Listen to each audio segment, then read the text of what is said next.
Voilà, messieurs, dames, regardez bien la date. Voilà, pour vous dire à cette heure-ci, donc nous sommes le 7 du 4 2026. Nous sommes à la maison de l'avocat, je vais y aller. Mais vous voyez tout ce que je suis obligé de faire en étant seul et isolé. Et comment, et si, comment on appelle ça, la police, les magistrats auraient daigné respecter leur déontologie. Et puis, respecter leur déontologie, ne pas être complice de VIOL et autres agressions, complice de profanation, voilà.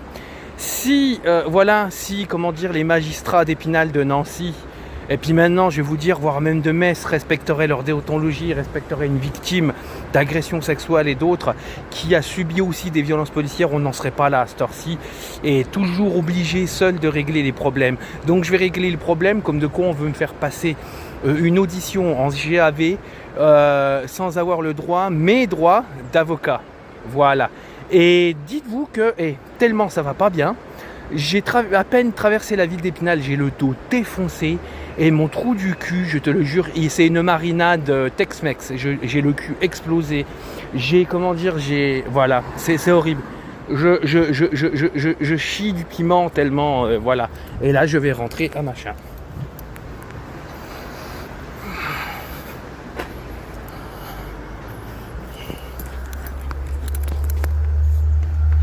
Oh, c'est fermé. Bon, on va voir ce que ça donne, je coupe la vidéo. Salut. Voilà, messieurs, dames. Donc, bon, déjà, le problème de porte, c'est, vous savez, c'est les portes automatiques qu'il faut pas toucher quand on les ouvre.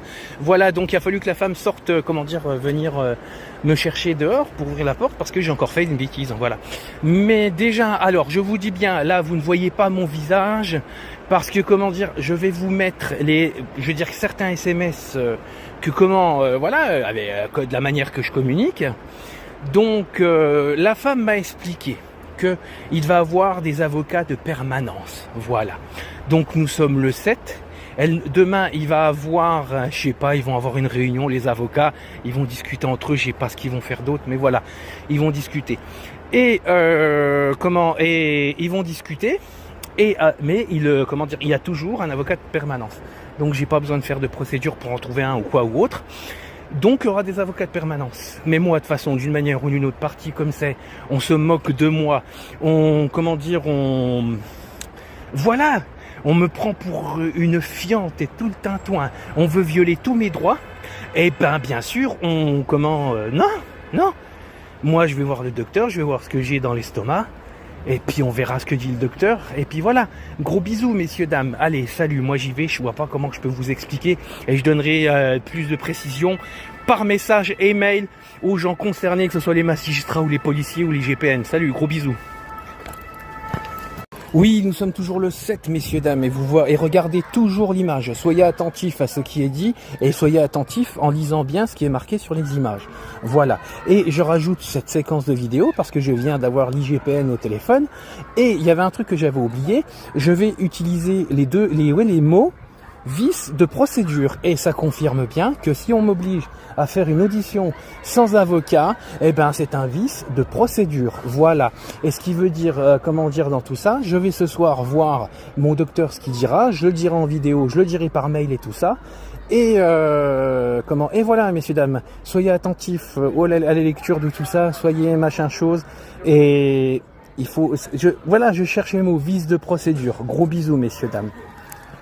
Si vous êtes en dépression, vous pouvez rester sur cette vidéo. Si vous ne l'êtes pas, vous dégagez s'il vous plaît. C'est bon, on est entre dépressifs. Allez, c'est parti. J'ai fait 2 dépressions dans ma vie et je suis sorti des 2 tout seul. Et je sais que ce que je vais dire là, ça va énerver beaucoup de gens. Mais c'est basé sur mon expérience personnelle. Je dis pas que c'est vrai pour tout le monde, mais en tout cas, c'est vrai pour moi. On dit souvent que la dépression, c'est un problème chimique et que ça doit être réglé avec une thérapie, avec des médicaments.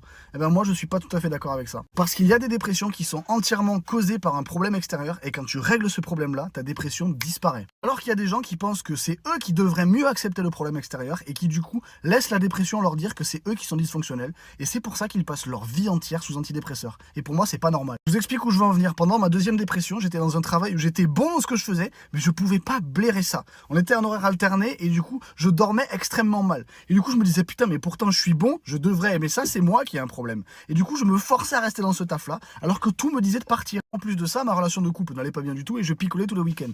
Et je me suis dit que j'avais un problème. Du coup, j'ai été voir un docteur et il m'a mis sous antidépresseur et sous anxiolytique pour que j'arrive à mieux tolérer mon quotidien. Et j'ai eu beau forcer comme ça, faire de la thérapie, essayer de me dire que ça allait passer. Non, parce que le problème, c'était que j'étais pas où je devais être. Et à la seconde où j'ai quitté ce putain de taf, je me suis retrouvé au chômage et je suis parti bosser à Basic Fit pour un salaire 3 fois moins grand avec ma relation de couple qui était terminée. Tout s'est amélioré. Ma dépression s'est envolée. Je peux vous garantir que quand j'ai ressenti les effets des antidépresseurs et des anxiolytiques, c'était pas « Ah, ça commence à aller mieux », c'était « Ah, je ressens plus rien ». Et là, j'ai compris. Quand tu ressens plus rien et que t'es passif, tu commences à accepter une situation que tu peux pas blairer. Parce que t'es passif. Ça veut pas dire que tu vas mieux, hein. C'est pour ça qu'il y a des gens qui passent leur vie sous antidépresseurs. Parce qu'ils finissent par arriver à accepter une situation dans laquelle ils sont pas bien. Alors que s'ils changeaient la situation, s'ils changeaient le problème extérieur, s'ils mettaient fin à ce travail ou cette relation, peut-être qu'ils iraient beaucoup mieux parce qu'ils se sentiraient plus à leur place. Et je dis pas que c'est une vérité générale, il y a des dépressions qui peuvent être causées par la maladie, par le deuil, et forcément ça s'applique pas à des trucs comme ça. Mais si vous êtes en dépression et que vous sentez que cette situation-là, elle aggrave la chose, c'est peut-être la situation de problème. Et du coup, la quitter, ça peut être la solution. Vous voyez ce que je veux dire? Gardez espoir et ne croyez pas que rester dans une situation qui vous rend malheureux, c'est du courage. Le courage, c'est partir. Et vous pouvez y arriver.